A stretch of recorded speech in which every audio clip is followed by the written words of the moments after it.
म्हणून पाप टाळा. पाप ही हानी आहे. पापाने अधोगती होते.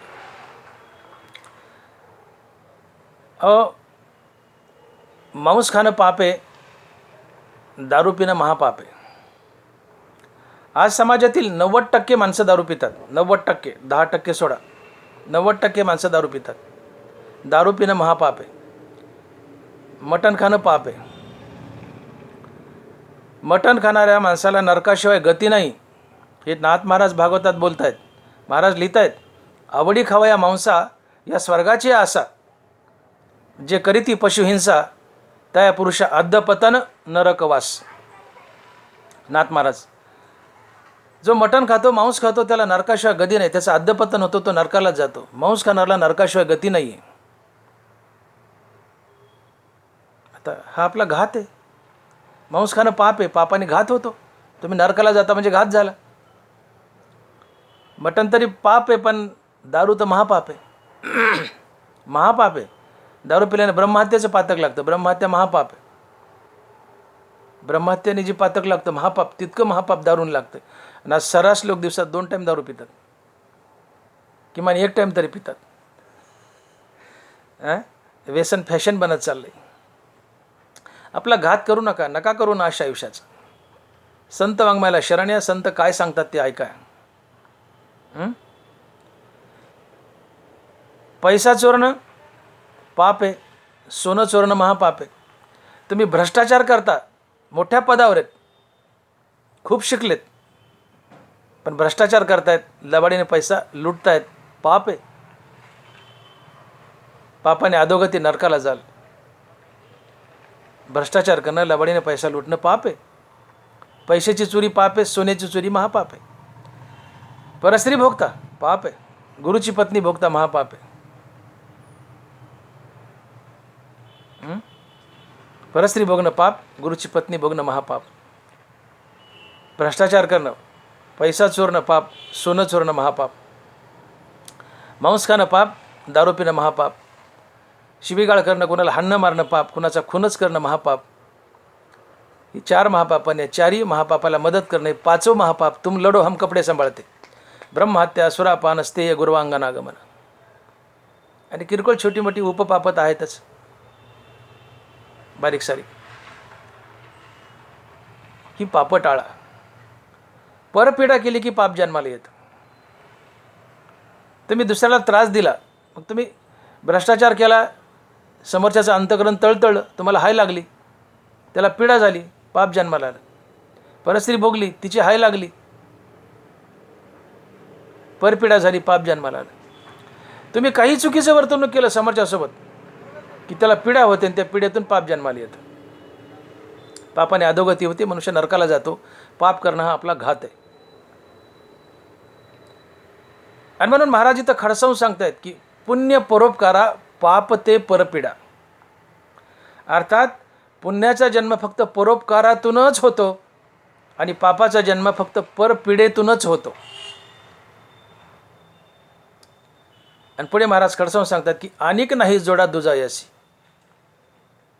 की मी बोललो, 2दा बोललोय की एखादा मनुष्य अतिशय नालायकसारखा वागतोय, तर आपण त्याला म्हणतो की अरे तुझ्या वागण्याला काही जोडाचं नाही, तू इतका नालायक वागतोय की तुझ्या वागण्याला काही जोडाचं नाही आहे. म्हणजे तुझ्यासारखा वाईट वागणारा, नालायक वागणारा जगात दुसरा माणूस नाही. इतका वाईट वागणारा तूच आहे. तू जसं वागतो तसा जोडीदार जगात कुणीच नाही तुला वागणारा. हा जोडा आहे. तू इतका नालायकसारखा वागतो की तुझ्या वागण्याला जोडाच नाही, असं बोलतो आम्ही समाजात. याचा अर्थ ती व्यक्ती इतकी वाईट वागते की त्याच्यासारखं वाईट वागणारं दुसरं कुणीच नाही आहे. तसं पुण्य परोपकारा पाप ते परपीडा अनेक नाहीच जोडा दुजायसी. याचा अर्थ पुण्याचा जन्म परोपकारातूनच होतो, आणि पापाचा जन्म परपीडेतूनच होतो. अनेक नाही जोडा दुजायसी, याचा अर्थ दुसऱ्या कशातूनच पुण्य निर्माण येत नाही, दुसऱ्या कशातूनच पुण्य जन्माला येत नाही शिवाय परोपकाराच्या, आणि दुसऱ्या कशातूनच पाप जन्माला येत नाही शिवाय परपीडेच्या. याचा अर्थ फक्त परोपकारातूनच पुण्य आणि परपीडेतूनच पाप. इतर दुसऱ्या कशातूनही पुण्य नाही, कशातूनही पाप नाही. पुण्य जन्माला आलं ते फक्त परोपकारातूनच, दुसरं कशातूनही पुण्य जन्माला येत नाही. पाप जन्माला आलं तर परपीडेतून, दुसरं कशातूनही पाप जन्माला येत नाही. इतर कुठल्याच वस्तूने पुण्यपाप होत नाही. झालं पुण्य तर परोपकाराने, झालं पाप तर परपीडेने, इतर कशाने नाही. म्हणून याला जोडा नाही. इतर कशाने पुण्य मिळत असतं, परोपकाराने पुण्य मिळतं, अजून कशाने मिळत असतं तर त्याला जोडा होता. पण पुण्य फक्त परोपकारानेच मिळते म्हणून त्याला जोडा नाही. का इतर दुसरं कोणी पुण्य देऊच शकत नाही, त्याला जोडा नाही आहे. पुण्य मिळतं ते फक्त परोपकारानं, पाप मिळतं ते फक्त परपेडेनं, दुसरं कशानंच नाही, म्हणून त्यालाही जोडा नाही. तात्पर्य या चरणाचा अर्थ होते अनेक नाही जोडा दुजाई अशी. अर्थात मी जसं बोललो की तू इतका नालायक वागतो, इतका नालायक वागतो, तुझ्या वागण्याला जोडाच नाही आहे. म्हणजे तुझ्यासारखा नालायक वागणारा जगात दुसरा कोणीच नाही. याचाच अर्थ पुण्य फक्त परोपकारानंच मिळतं, इतर दुसरं कशानंच नाही, म्हणून पुण्याला जोडा नाही. पाप फक्त परपिढीनंच मिळतं, इतर कशानं दुसऱ्यांना नाही, म्हणून परपिढीला किंवा पापालाही जोडा नाही. आणि म्हणून महाराज म्हणतात की पुण्य परोपकारा पाप ते परपीडा अनेक नाही जोडा दुजा यशी. तात्पर्य या जगात पुण्य मिळतं ते फक्त परोपकारानं, पाप मिळतं ते फक्त परपिढेनं. परपिढेनं आमचा घात होतो, आम्ही नरकाला जातो, आमची अधोगती होते. परोपकारानं पुण्य मिळतं, आम्ही सद्गतीला जातो. पुण्याचे अनेक फायदे आहेत, आपण बोललो आहेत. पुण्यानं आम्ही सद्गतीला जातो, मुक्त होतो, आम्हाला देव भेटतो, संसारातही बरकत येते. आणि म्हणून परोपकार हे हित आहे, आमचं कल्याण होतं. परोपकारानं पुण्य मिळतं, पुण्य आम्हाला मोक्ष मिळून देतं. परपिढीने आम्हाला पाप लागतं, पापानं आम्ही नरकाला जातो. म्हणून परोपकार आणि पुण्य हे हित आहे, परपिढा आणि पाप हे घात आहे. महाराज अभंगाच्या दुसऱ्या चरणात बोलत आहेत, सत्य तोची धर्म, असत्य ते कर्म, अनेक हे वर्म नाही तुझे. इथंही तेच आहे, वर जसं जोडा आहे तसं इथं वर्म शब्द वापरला आहे. सत्य तोची धर्म, असत्य ते कर्म. सत्य तोची धर्म, धर्म म्हणजे काय? धर्माची व्याख्या करताना ज्ञानोबा ज्ञानेश्वरीत लिहित आहेत की येतं वडील जे जे करीती तया नाव धर्म ठेविती, आणि तेच एर अनुस्थिती सामान्य सकळ. येतं वडील जे जे करीती तया नाव धर्म ठेविती, तेच एर अनुष्ठिती सामान्य सकळ. समाजातील वडील मनुष्य जसा जसा वागतो त्याच्या वागण्याला धर्म म्हणावं. मग वडील माणूस वागतो त्याला धर्म म्हणावं, तर वडील कोणाला म्हणावं? वडील जसा वागतो त्याच्या वागण्याला धर्म म्हणावं, तर वडील कोणाला म्हणावं? तर ज्ञानोबा लिहित आहेत, श्रुती स्मृतीचे अर्थ आपणची होनी मूर्त, अनुष्ठाने जगा देत वडील जे जे. ज्याचं वागणं चालणं बोलणं मूर्तिमंत वेद आहे. आता जो वेदासारखा वागतो आणि वेदाचा धडा समाजाला देतो तो वडील असतो. आणि मग संत जसे जसे वागतील त्यांच्या वागण्याला चालण्याला बोलण्याला धर्म म्हणावं. आम्ही वडील कुणाला म्हणतो दैनंदिन जीवनात? जयाचे आयुष्य धाकुटे होय, बळ प्रज्ञाही जिरून जाय, तयाचे नमस्कारी ती पाय वडील म्हणून. जे म्हातारा झाले, मारायला टेकले, बसली जागा उठवणार, बुद्धी भ्रष्ट झाली, त्याला आम्ही वडील म्हणतो. जयाचे आयुष्य धाकुटे होय, बळ प्रज्ञाही जिरून जाय, आयुष्य संपत आले, मारायला टेकले, बळ बुद्धी राहिली नाही, आणि तयाचे नमस्कारी ती पाय वडील म्हणून. म्हणून मारायला टेकलेल्या म्हाताऱ्या माणसाला आम्ही वडील म्हणतो, हे चुकीचं आहे. मग वडील म्हणजे कोण? श्रुती स्मृतीचे अर्थ आपणची होनी मूर्त, अनुष्ठाने जगा देत वडील जे जे. अर्थात त्यांचं वागणं चालणं बोलणं मूर्तिमंत वेद आहे ते वडील आहेत. आणि वेदासारखं वागतात आणि वेदाचा धडा समाजाला देतात ते संत असतात. जयाचे बिसाट शब्द सुखे म्हणू येते वेद, तरी ते सदेह सच्चिदानंद कान व्हावे. ज्यांचं झोपीत चावळणं वेद आहे, तर जागृतीत बोललेलं वेद कान ठरावं. तात्पर्य वडील म्हणजे संत. आणि मग संत जसे वागतील त्यांच्या वागण्याला चालण्याला बोलण्याला धर्म म्हणावं. मग आता संत कसे वागतात? तर जया भक्तीची इतुली प्राप्ती, जे कैवल्या ते पुरवते सरमनती, जयाचे लिले माझी नीती जी आली दिसे. ज्यांच्या वागण्यात बोलण्यात मूर्तिमंत नीती आहे, रीती आहे, माणुसकी, इमानदारी, सत्य, अहिंसा, प्रेम, जिव्हाळा, परोपकार, सहानुभूती, सदाचार, या सगळ्या सद्गुणाचा समुदाय म्हणजे संतांचं वागणं. संतांचं हे वागणं अर्थात हे समुदाय म्हणजे धर्म. जयाचे बोलू धर्मूजी आहे, दिठी महासिद्धी तेवी आहे, स्वर्ग सुखादी आहे खिळू जयाचा. जयाचे बोलू धर्म जे, ज्याच्या सहज बोलण्यातून धर्म जगतो. संत बोलेल तेच धर्म आहे. आणि म्हणून संत धर्मासारखे वागतात असं म्हणण्यापेक्षा संत जो बोलेल तोच धर्म, संत जे वागेल तोच धर्म. जयाचे बोलू धर्म जिये, ज्याच्या बोलण्यातून धर्म जगतो. संताच्या तोंडातला प्रत्येक शब्द धर्म असतो. जयाचे बोलू धर्म जिये. जया भक्तीची येतुली प्राप्ती जे, कैवल्या ते पर्वते सर म्हणती. जयाचे लिले माझी नीती जी आली दिसे. आणि म्हणून संतांचं वागणं म्हणजे मूर्तिमंत नीती, रीती, माणुसकी, इमानदारी, सत्य, अहिंसा, प्रेम, जिव्हाळा, परोपकार, सहानुभूती, सदाचार, या सर्व सद्गुणाचा समुदाय म्हणजे संतांचं वागणं. आणि या सद्गुणाच्या समुदायालाच धर्म म्हणतात. आणि या सद्गुणात सत्य येतं. मी जे बोललो, नीती, रीती, माणुसकी, इमानदारी, सत्य, अहिंसा, प्रेम, जिव्हाळा, परोपकार, सहानुभूती, सदाचार, हे सद्गुण म्हणजे धर्म. आणि या सद्गुणाच्या यादीत सत्य शब्द आलाय. आणि म्हणून तुकोबा सत्याला धर्म म्हणतात. सत्य तोची धर्म. संत जसे वागतील त्याला धर्म म्हणावं. मग संत कसे वागतात? नीती, रीती, माणुसकी, इमानदारी, सत्य, अहिंसा, प्रेम, जिव्हाळा, परोपकार, सहानुभूती, सदाचार, या सद्गुणाचा समुदाय म्हणजे धर्म. हे सद्गुण म्हणजे संतांचं वागणं. आणि या सद्गुणाच्या समुदायाला धर्म म्हणावं. मग या सद्गुणात सत्य आले. आणि तुकोबा त्याच्याकडे बोट करतात, सत्याकडे म्हणतात. सत्य तोची धर्म, असत्य ते कर्म. सत्यानं वागणं, सत्यानं बोलणं हाच धर्म आहे. असत्यानं वागणं, असत्यानं बोलणं हा अधर्म आहे. कर्म शब्द अधर्मासाठी वापरलाय. कैसे कर्म तय आले जे मीची नाही म्हणते. हे जग निखळ माझेची ओतिले. कैसे कर्म तय आले जे मीची नाही म्हणते. अर्जुना मी नसे अशा कवनु ठावासे, पण प्राण्यांचे दैव कैसे जे न देखती माते. अर्जुन, हे जग मी व्यापलंय. हे जग माझ्याने कोंदलंय. सगळं सर्वत्र मीच नटलंय. जे जे दृष्टी दिसे ते ते हरिरूप. जगात देवच नटलाय. तरी लोकांना काय कर्म किंवा काय पाप आडवाले. कर्म म्हणजे पाप. इथं कर्म पाप अर्थाने घ्यायचं अधर्मानं. काय पाप काय कर्म आडवेलेत म्हणले की ते देवच नाही म्हणतात. तर धनाबारांनी त्या विविध कर्म या शब्दाचा अर्थ पाप केलाय.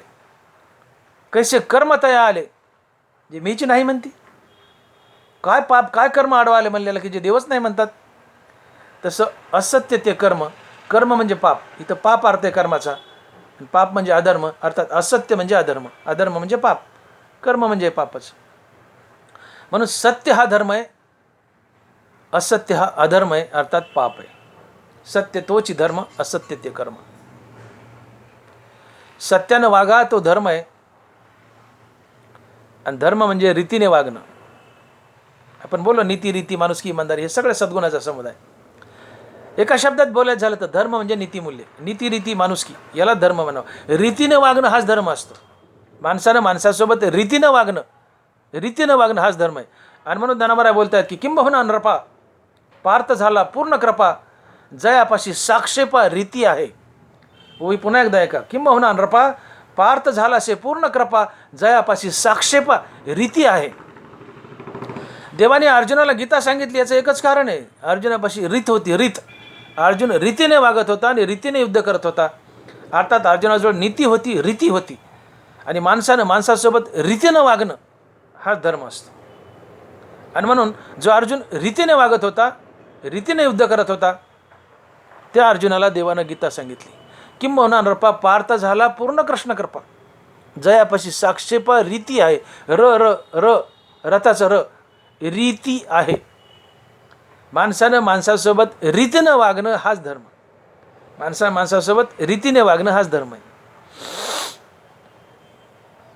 मग तुमच्यापाशी सत्य आहे, रीत आहे, नीती, माणुसकी, इमानदारी, परोपकार, सहानुभूती, जिव्हाळा, सत्य, अहिंसा या सद्गुणाचा समुदाय हाच धर्म असतो.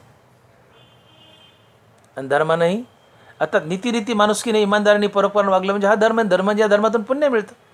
आणि म्हणून आपण कुणी जर भिकारी दारात आलं तर म्हणतो मला जरा दान धर्म करा की हो, गरिबाला दान धर्म करा. धर्म करा म्हणजे पुण्य करा. धर्मातून पुण्य मिळतं. पुण्य परोपकार. धर्म करणं हा परोपकार आहे. परोपकार आहे तो. पुण्य मिळतं. पुण्याचे फायदे आपण पाहिले.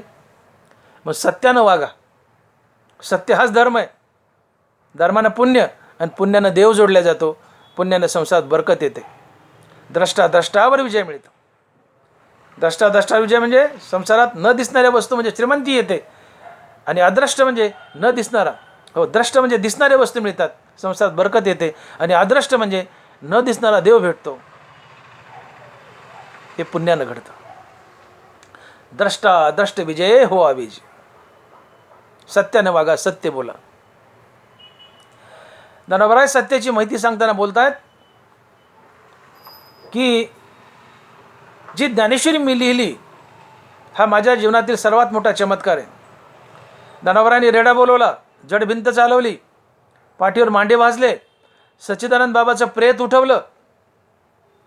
ज्ञानोबराय म्हणतात हे सगळे चमत्कार माझ्या डाव्या हाताचा मळ आहे. या सर्व चमत्काराला माझ्या जीवनात फारसं महत्त्व नाही आहे. माऊली म्हणतात की माझ्या जीवनातला सर्वात मोठा चमत्कार जर काय असेल तर तो आहे मी लिहिलेली ज्ञानेश्वरी. मी लिहिलेली ज्ञानेश्वरी.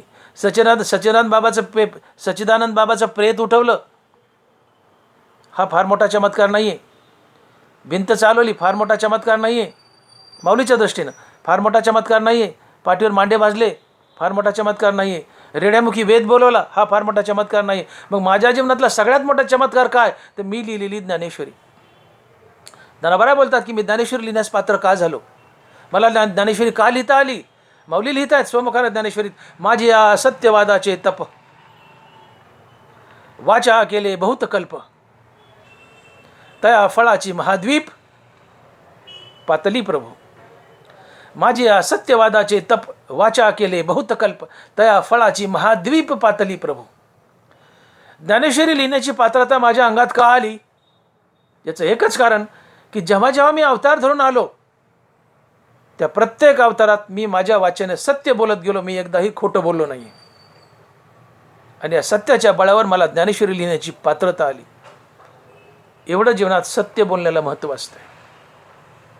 आणि म्हणून तुकोबाराय बोलतात की खरे बोले तरी फुकासाठी जोडे हरी. खरे बोले तरी फुकासाठी जोडे हरी.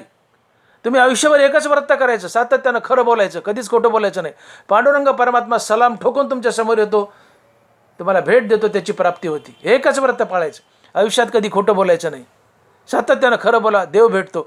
खरे बोले तरी फुकासाठी जोडे हरी, हे सत्याला महत्त्व आहे. आणि म्हणून महाराज म्हणतात की सत्य तोच धर्म. सत्यानं वागणं, सत्यानं बोलणं हाच धर्म आहे. सत्य तोच धर्म. आणि असत्यानं वागणं हा अधर्म आहे. असत्य बोलणं अधर्म आहे, हे पाप आहे.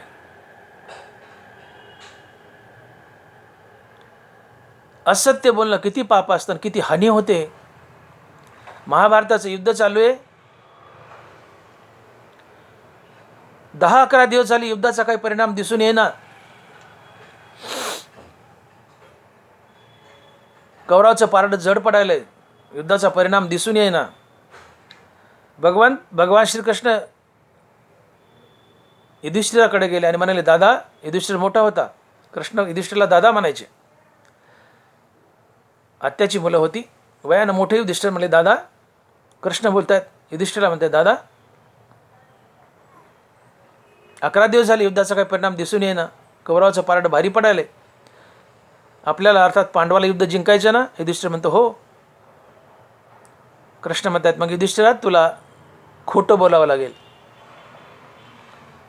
युधिष्ठिराने टणकन उडी मारली, म्हणले कृष्ण काय बोलतोस, तुला माहिती आहे का मला धर्म का म्हणतात. मी सातत्यानं खरं बोलतो, एकदाही खोटं बोलत नाहीत म्हणून मला धर्म म्हणतात. जे खरं आहे त्याला धर्म म्हणतात. मी खरं बोलतो म्हणून मला धर्म म्हणतात, आणि मला खोटं बोलायला सांगतात. म्हणले मला एकच सांग, तुला खोटं बोलावं लागेल, तुला खोटं बोलायचं का नाही. धर्म म्हणतो नाही. मग तुझा विजय होणार नाही, मी चाललो, तू जाणं, तुझं युद्ध जाणं. युधिष्ठिर म्हणतो देवा थांब, जाऊ नको, सांग. म्हणले काय बोलायचं खोटं. म्हणले सगळं नाही, अर्धच खोटं बोलायचं. अश्वत्थामा हाता आणि पुढं म्हणायचं नरवा कुंजरवा. अश्वत्थामा हा द्रोणाचार्याचा मुलगा होता, आणि देव म्हणाले की आम्ही अशी अफवा सोडू की अश्वत्थामा मेला.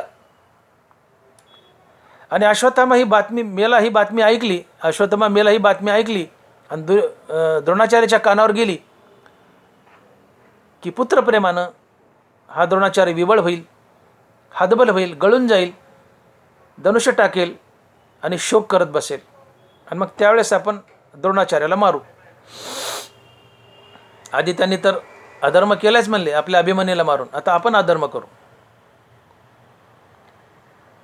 आणि देवाने तेवढ्या करताच सुभद्रेच्या पोटात त्याला अर्ध शिकवलं, चक्र शिरायचं आणि बाहेर यायचं शिकवलंच नाही. भाच्याचा बळी दिला, कारण देवाला माहीत होतं इकडे चिरंजीव होते, इच्छामृत्यू होता, भीष्माचार्य वगैरे वगैरे. आणि अधर्म केल्याशिवाय या कौरवांना हरवणं शक्य नव्हतं. म्हणून पहिला अधर्म कौरवाला करू दिला. पहिल्यांदा अर्जुनाचा अभिमन्यू मारला आणि मग अर्जुनाला उपसवलं की बघ त्यांनी अधर्म केला तर तुला करायला काय हरकत आहे. नाही तर कौरवाला जिंकणं अशक्य होतं.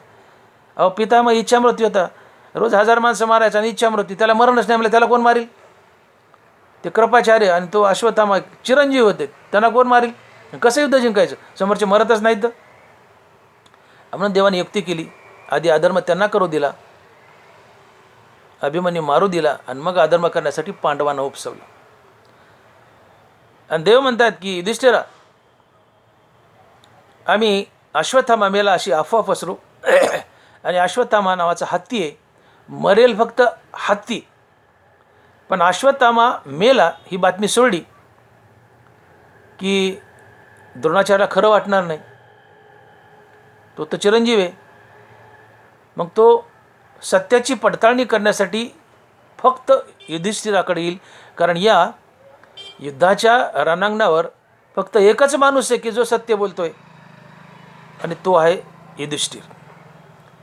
अश्वत्थामा मेला ही बातमी कळाली की द्रोणाचार्य पळत तुझ्याकडे येईल आणि तुला विचारेल की हे युधिष्ठिरा, तू ऐकले का अश्वत्थामा मेलाय, हे खरं आहे का. आणि तू म्हणशील ते त्याला पटेल, तू म्हणला खरं आहे तर ते खरं मानेल, तू म्हणला खोटं आहे तर ते खोटं मानेल. तो तुझ्याकडे येईलच. आणि तो तुझ्याकडे विचारायला आला की तू एवढंच म्हणायचं अश्वत्थामा हाता. आणि पुढं नरवा कुंजरा म्हणत असताना आम्ही ढोल नगारे वाजू, हा नरवा कुंजरवा शब्द त्याच्या कानावर जाऊ देणार नाहीत. नरवा कुंजरवा, कुंजर म्हणजे हत्ती, नर म्हणजे माणूस. हा अश्वत्थामा मेला आहे, पण ते माणूस मेला का हत्ती मेला हे मला माहीत नाही. हे तू अर्ध सत्य किंवा अर्ध खोटं बोलायचं. तू म्हणायचं अश्वत्थामा हाता आणि नरवा कुंजरा म्हणत असताना आम्ही ढोल वाजू. अर्ध वाक्य कानावर जाईल, शेवटचं अर्ध वाक्य कानावर जायचं नाही. तुला अर्धच खोटं बोलायचं. ठरलं बाबा. बातमी पसरवली, अश्वत्थामा मेला, अश्वत्थामा मेला, सगळ्या रणांगणावर बातमी पसरली. आणि द्रोणाचार्याला माहीत झालं, हातबल झाला, धनुष्य गळून पडलं, शोक करू लागला, रडू लागला. आला ना युधिष्ठिराकडे आणि विचारलं, युधिष्ठिरा अश्वत्थामा मेला खरं आहे का खोटं आहे. युधिष्ठिर म्हणला अश्वत्थामा हाता, म्हणजे अश्वत्थामा मेला एवढंच कानावर गेलं. पण पुढचं नरवा कंजोरा म्हणला तेव्हा ढोल वाजले. आणि हे द्रोणाचार्याला खरं वाटलं. आणि मग तो धनुष्य टाकून बसलाय आणि तो धृष्टद्युम्न आला आणि त्यांनी या द्रोणाचार्याला मारले, आपल्या बापाचा बदला घेतलाय. मला सांगायचं हे की उभ्या आयुष्यात युधिष्ठिर एकदाच खोटं बोललाय, तेही अर्धच खोटं बोललाय आणि ते देवाच्या सांगण्यावरून खोटं बोललाय. ही गंमत बघा. आयुष्यात एकदा खोटं बोललाय, अर्धच खोटं बोललाय आणि कृष्णाच्या सांगण्यावरून खोटं बोललाय.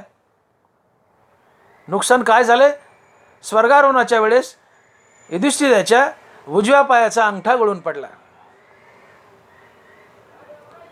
एकदा खोटं बोललाय, अर्ध खोटं बोललाय, देवाच्या सांगण्यावरून खोटं बोललाय तर पायाचा अंगठा गळून पडतो.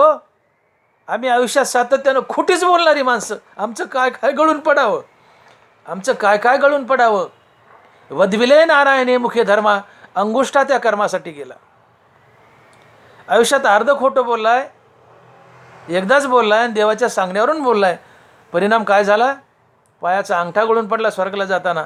आम्ही सातत्यानं खोटीच बोलणारी माणसं, कधीच खरं नाही, सातत्यानं खोटीच बोलणारी माणसं, आमचं काय काय गळून पडावं. आणि म्हणून सावध व्हायचं आहे. असत्य ते कर्म, अर्थात असत्य हा अधर्म आहे, असत्य हे पाप आहे. आणि म्हणून महाराज म्हणतात की असत्यवाणी तुका म्हणे पापाचीच खाणी.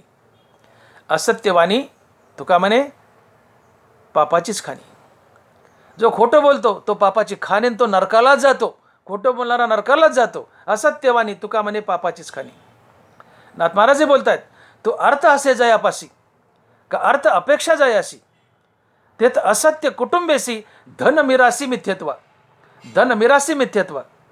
जो पैशावाला आहे किंवा ज्याला पैशाची अपेक्षा आहे, हा पैशावाला त्याच्याजवळ खोटं, पैशावाल्याजवळ खोटं सहकुटुंब वास करतं. अर्थात धन मिरासी मिथ्यत्व. पैशावाला धनवान कधीच खरं बोलत नाही. नरवरा बोलतात की नांगिया जरी आपल्या विंचू करी गुदगुलिया तरीच साच्या बोलिया बोलत इथे. तुमच्या अंगावर विंचू सोडलाय आणि त्याने चावण्याऐवजी तुम्हाला गुदगुल्या केल्या असं घडेल? विंचू अंगावर सोडला की तो ठोका मारतो, नांगी मारतो. पण विंचू अंगावर सोडलाय आणि तो गुदगुल्या करायला चावत नाही, हे घडणं शक्य नाही. तसं पैशावाला मनुष्य खरं बोलणं शक्य नाही. पैशावाला लबाड असतो, सातत्यानं खोटं बोलतो. नवरा बोलतात की जरी नांगी आपल्या विंचू करी गुदगुलिया तरीच साच्या बोलिया बोलत इथे. मनुष्य पादलाय, नरवऱ्याचा शब्द आहे, माझा नाही. मनुष्य पादलाय आणि उदबत्तीसारखा वास आलाय. माऊली लिहितात की अपानाची नितोंडे जरी सुगंधा येणे घडे तरीच सत्य तया जोडे असुराते. अपान म्हणजे पादणं, घाणेरडा वास सोडणं. जनावरांचे शब्द आहेत. मनुष्य पादलाय आणि उदबत्तीसारखा वास आलाय. शक्य? पादल्यावर उदबत्तीसारखा वास येणे शक्य नाही. तसा पैशावाला मनुष्य खरं बोलणं शक्य नाही. अपानाचे नितोंडे जरी सुगंधा येणे घडे तरीच सत्य तया जोडे असुराते. पैशावाली माणसं लबाड असतात, खोटं बोलतात, त्यांच्यापाशी असत्य असते. म्हणून पैशावाल्यावर सावध व्हा. हा अर्थाचा अनर्थ आहे. असत्य पैशाला जोडून असत्य असते, अर्थाचा अनर्थ आहे. पैशाला मनुष्य सातत्यानं खोटं बोलतो, ज्ञानाबराय बोलतायत. आणि खोटं बोलणं पाप आहे. पाप नरकालाच नेतं, जन्म वाया गेला. आणि म्हणून परमार्थात या, मुखात देवाचं नाम येईल, सत्य जोडाल. पैसा असला तरी खरं बोलाल. पैसा आहे पण परमार्थिक आहे, सत्य बोलेल, सत्य वागेल. पैसा आहे परमार्थिक नाही आहे, खोटंच बोलेल, असत्य बोलेल, असत्य वागेल, पाप करील, नरकाला जाईल. म्हणून गरिबापेक्षा पैशावाल्याला परमार्थाची जास्त गरज आहे. कारण अर्थाला जोडून 15 अर्थाचे अनर्थ वास करतात. आणि एवढ्या करताच मुखानं सातत्यानं सत्य बोला. सत्य बोलणं हाच धर्म आहे. धर्मानं पुण्य, पुण्यानं देव जोडल्या जातो, संसारातही बरकत येते.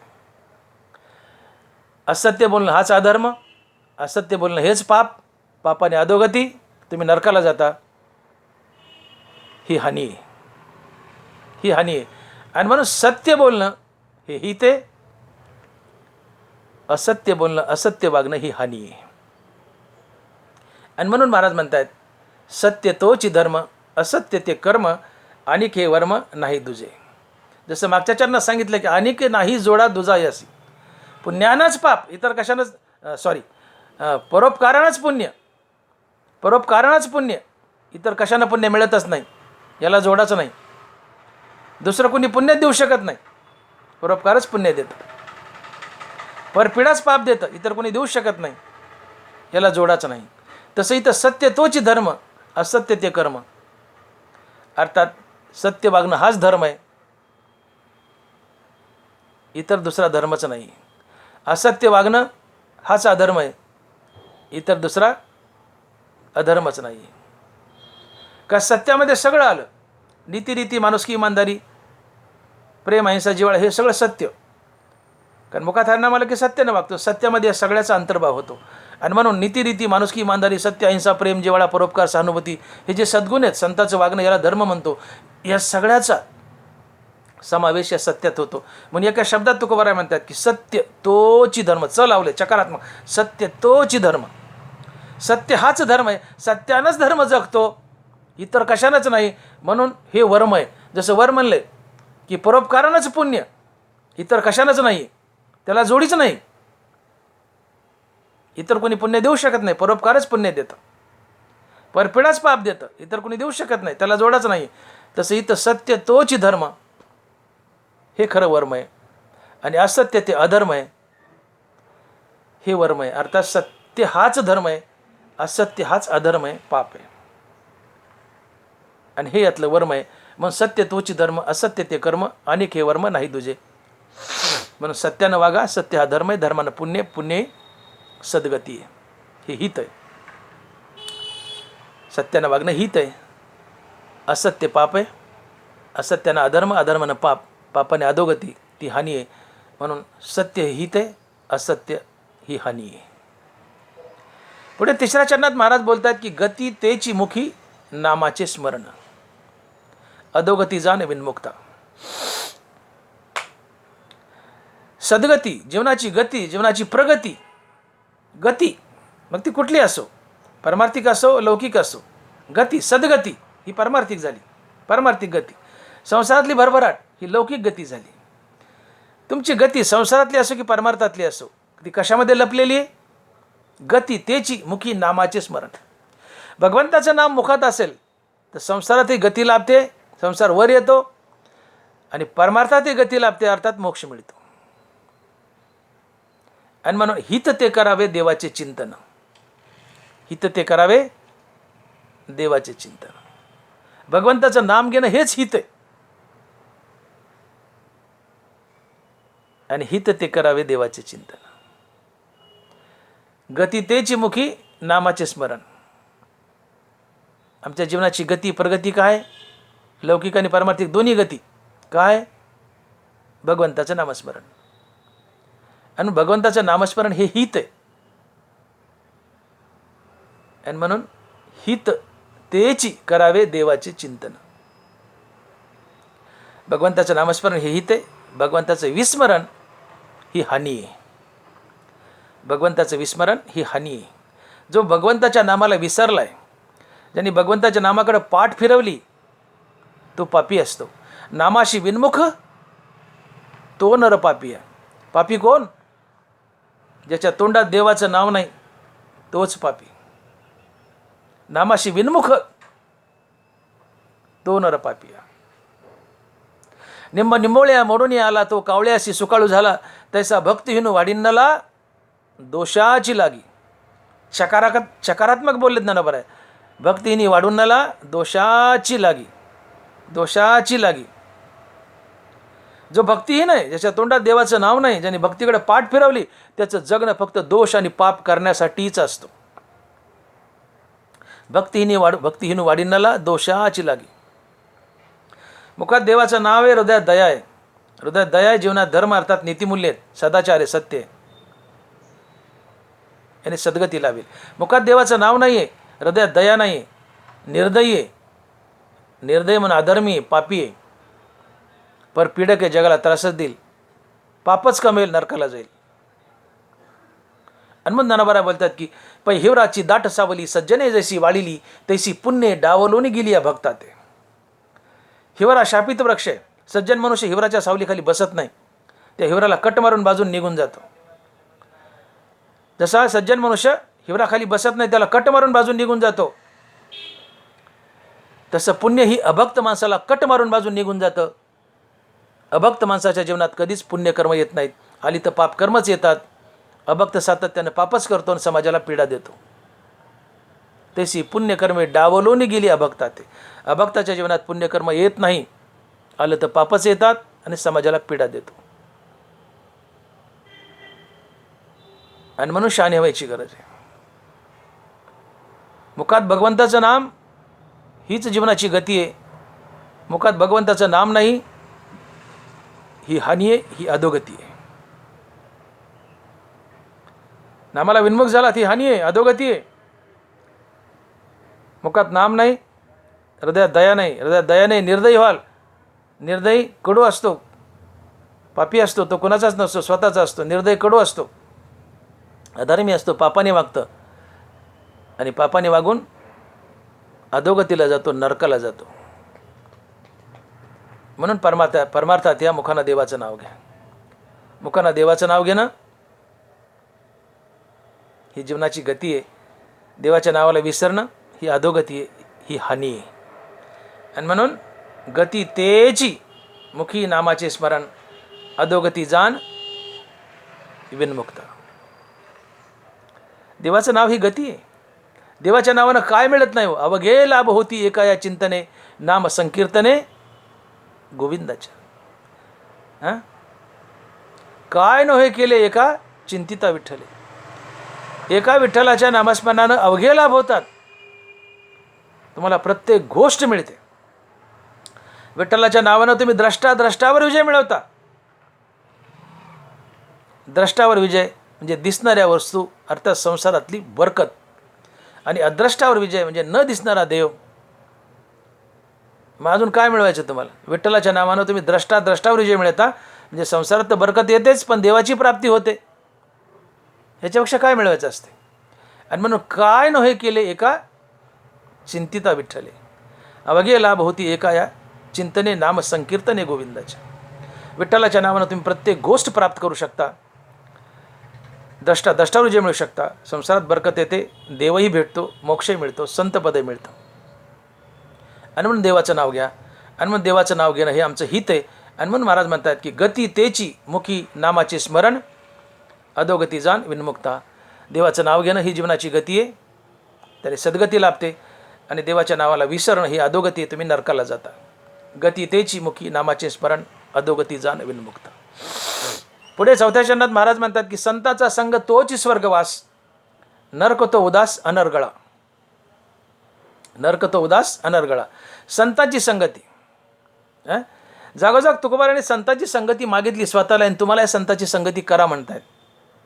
का बरं म्हटलं तुकोबारात की देव वसे चित्ती त्याची घडावी संगती, संत संग देई सदा. तुकोबारांनी अनेक अभंगातून संतांची संगती मागितली. का संत संगती हवी आहे? काय संत संगतीत राहिल्यानं मुखात सातत्यानं हरिनाम येतं, आणि ज्याच्या मुखात सातत्यानं हरिनाम आहे त्याचा सत्वगुण जागा होतो. आणि सत्वगुण जागा झाला की जीवनात विवेक येतो, आणि विवेकामुळं माणसाच्या जीवनातले दुर्गुण पळून जातात. विवेक हा आमचा वाटाडे असतो. विवेक सर्व इंद्रियाच्या अंगणात पहारा देतो. धनाबराय बोलतात, सर्व इंद्रियाच्या अंगणी विवेक करी राबणी, साचच करचरणी होती डोळे. संतांच्या संगतीत गेलं की मुखात हरिनाम येतं, हरिनामानं सत्वगुण जागा होतो, आणि सत्वगुणानं विवेकाची जागृती होते. सत्वगुणानं विवेकाची जागृती होते, आणि विवेक आमचा वाटाडे असतो, मार्गदर्शक असतो. विवेक आमचा वाटाडे असतो, विवेक आमचा मार्गदर्शक असतो. विवेक आमच्या इंद्रियाच्या अंगणात पहारा देतो. तुम्ही काही चुकीचं करू लागले, विवेक टोकतो, हे ते चुके करू नको, हे चांगले कर. सर्व इंद्रियाच्या अंगणी विवेक करी राबणी, साचचे कर चरणी होती डोळे. प्रत्येक इंद्रियाला विवेकाचे डोळे फुटतात. विवेक या इंद्रियांना पाप करू देत नाही, आणि इंद्रिय स्वतः पाप करण्याची टाळतात. आणि म्हणून सत्संगतीत यायचे. तुम्ही जर सत्संगतीत वावरले नाही, कुसंगतीत गेले तर साधूलाही धोका आहे. तुकोबाराय बोलतात, डेकनाच्या संगी हिरा भंगला तैसा, कुसंगे नाडाला साधू तैसा. डेकनाच्या संगी हिरा भंगला, कुसंगे नाडाला साधू तैसा. साधूही म्हणले, पण कुसंगतीत गेले, सत्संगतीत वावरत नाही. कारण संतालाही सत्संगतीची गरज आहे. तुम्हा आम्हाला साधारण जीवाला तर आहेच, पण संतांनाही सत्संगतीची गरज आहे. संत साधू जर कुसंगतीत गेला तर जसा ढेकून हिऱ्याजवळ गेला, जो हिरा गणानं फुटत नाही, पण तोच हिरा ढेकणाच्या संगतीत गेला आणि ढेकणाचं रगत लागलं त्या हिऱ्याला तर त्याचा चुरा होतो. ढेकणाच्या संगी हिरा भंगला, कुसंगे नाडाला साधू तैसा. साधू कुसंगतीत गेला. साधूनं सलग एक 10 डॉल्बीची श्रीमंताची लग्न अटेंड केली, ते डिंगडांग पण साधू असाधू बनू शकतो. आणि साधारण जीव 10 अंत्ययात्रा अटेंड केल्या तर असाधू साधू बनू शकतो, त्याला वैराग्य येतं. मग संगतीला फार महत्त्व आहे. बैसता चोरापायसी तैसीच होय बुद्धी, पाहताची चिंदी धावे म्हणा. तुम्ही ज्याच्या संगतीत वावरता तशी बुद्धी, तशी वृत्ती बनते. मना ऐसे वृत्ती धरिती, वृत्ती ऐसे मन धरती. मना ऐसे क्रिया करीती, केल्या ऐसे वरिती मरोनी देही.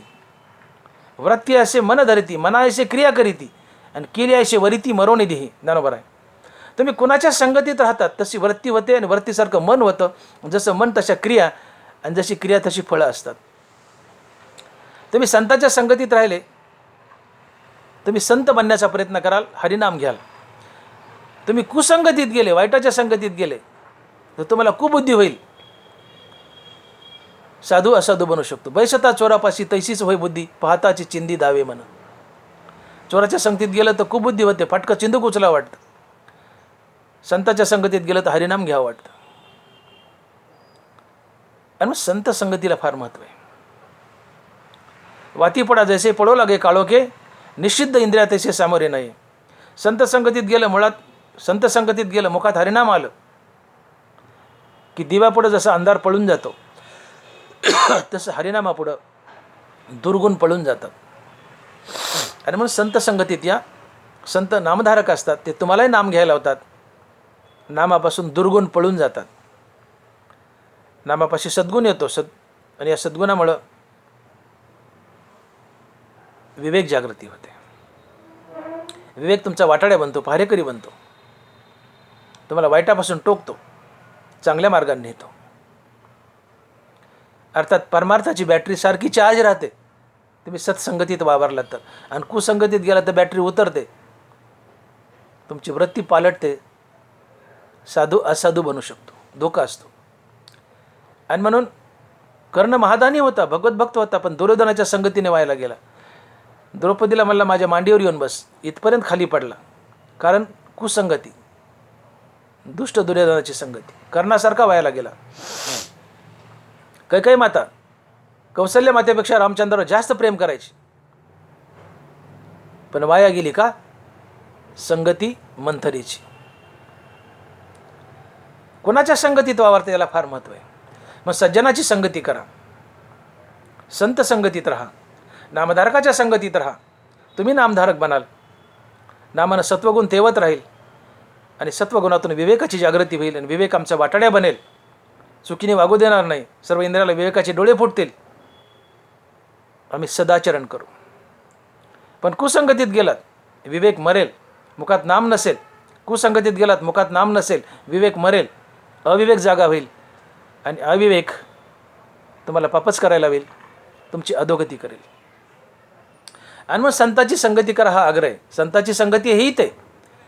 आणि संतापासून दूर राहणं, संतापासून उदास राहणं हे अनर्गळ आहे. अनर्गळ आहे अर्थात आपलं जीवन फालतू गेलं, वाया गेलं. अनर्गळा म्हणजे आपलं जीवन फालतू जाणं, वाया जाणं. संत संगतीत राहा. संत संगती हाच स्वर्गवास आहे. आणि संतापासून दूर राहणं, संतापासून दूर राहणं हाच नरकवास आहे. आणि हे अनर्गळ आहे अर्थात फालतू आहे. म्हणून संताचा संग तोची स्वर्गवास, नरक तो उदास अनर्गळा. अर्थात संत संगतीत राहणं हे हित आहे. संत संगतीपासून दूर राहणं हा घात आहे. संत संगतीत राहणं हा स्वर्गवास आहे. संत संगतीपासून दूर राहणं, संत संगतीत राहणं हा स्वर्गवास आहे. संत संगतीपासून दूर राहणं हा नरकवास आहे. आणि याला तुकोबारा अनर्गळा म्हणतात. आणि अनर्गळा म्हणजे आपलं जीवन व्यर्थ गेलं, फालतू गेलं, वाया गेलं. अनर्गळा म्हणजे वाया जाणं, फालतू, व्यर्थ. मग संताचा संग तोची स्वर्गवास, नरोक्त उदास अनर्गळा. संत संगती हे हित आहे. संतापासून दूर राहणं हा घात आहे. अर्थात संत संगती हाच स्वर्गवास, संतापासून दूर राहणं हाच नरकवास. आणि हेच अनर्गळ आहे. अर्थात आयुष्य वाया गेलं, फालतू गेलं, व्यर्थ गेलं, वाया एरजार हरिविन असं झालं. आणि म्हणून महाराज शेवटी म्हणतायत की वरच्या 4 चरणात मी तुम्हाला सांगितले, शेवटच्या चरणात महाराज बोलतात की तुका म्हणे उघडे आहे हित घात, जयाचे उचित करा तैसे. महाराज म्हणतायत की मी वरच्या 4 चरणात तुम्हाला उघड उघड सांगितलंय तुमचं हित काय आणि तुमचा घात काय. तुम्हाला ठरवायचं आता हित करायचं का घात करायचं.